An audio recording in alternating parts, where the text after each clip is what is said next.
Very rarely does anyone think that I'm Steve from Blue's Clues. We put it in our note because they're whose clues? Blue's Clues. I look so much more like Paul Schaefer. I get recognized as the bass player from OK Go. When I'm in shape and skinny, people think I'm Moby.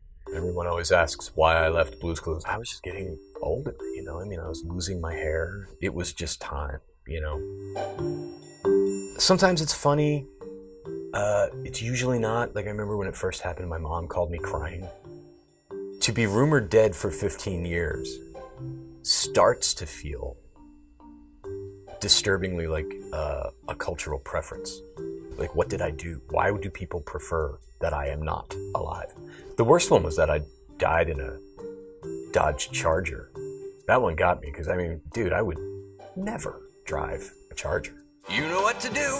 Sit down in a thinking chair and think.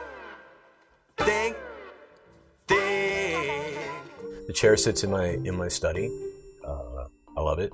It's actually not real comfortable if you sit in it like throne style. I have the original notebook. I have the first 3 clues, which is cool. And I have a couple of the shirts. They don't really fit anymore. I have a dog, and he is my pal, and he is my favorite thing. He's a boxer, and his name is Burgess Meredith, who's one of my favorite actors, but we call him Mickey because Rocky's my favorite film. Not even for 1 second did I consider naming my dog Blue. I mean, Blue, you got to keep in mind, to me, Blue was only marginally a dog. I mean, that was a magical felt creation that solved puzzles and jumped into storybooks. I mean, that was only a dog technically. For the past 20 years, I've been like a behind the camera voiceover guy. You hear me on TV all the time. If you hear a guy that sounds like the Blue's Clues guy trying to sell you insurance or a car or something, that's me. In 2003, I got to meet my favorite band, who were the Flaming Lips, and I got to record a record with those guys and go on tour with them. I'm about to release a kid's record, sort of a kid's record. The album is called For Everywhere, and I made it with Stephen Drozd of the Flaming Lips. It's hard to know what to feel when you don't exist.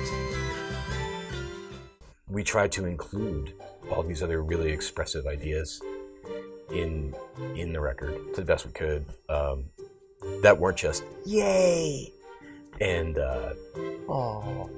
I do meet parents who watched Blue's Clues, who have children that watch Blue's Clues. I flatter myself to think I might be Grover to someone, you know, and that is pretty awesome. And the fact that it's lasted this long is a real testament to the people who created the show. If I could have an ideal acting role, I would like to be on a really good TV show, like maybe a crime drama, like maybe if they did Homicide Again or something like that. But I want to be this dude who sits at the computer and is like researching facts and has like a big gulp. And he's like kind of annoyed and he's a nerd and he says like 5 lines per episode. And outside of that, you know, there's about 30 roles in Shakespeare I would like to play. I also think it would be really fun to do Blue's Clues now.